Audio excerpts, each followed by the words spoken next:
พยายามเฮ็ดกุศลแมนสร้างกุศลควบคู่ไปนำสร้างกุศลโดยภายในพร้อมภายนอกพร้อมหนุนกันไปคือยังสามารถหากับวิปัสสนาเนี่ยมันสิทิมกันบ่ได้นักตัวใดตัวหนึ่งกับบ่ได้มันต้องให้มันพอดีนะเท่ามีสมาธิเขามีสติแล้วความพอดีมันสิเกิดขึ้นเองเขาบ่ต้องไปสั่งความพอดียัง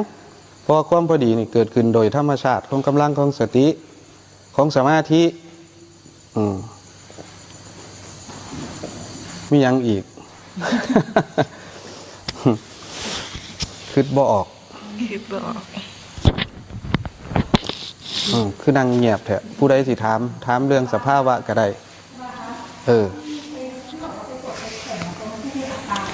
ก็อัตตาเพราะเรามีเจตนาเข้าไปแทรกแซงมันถ้าความคิดมันผุดขึ้นถ้าเรามีกำลังของสติมันจะมองเห็น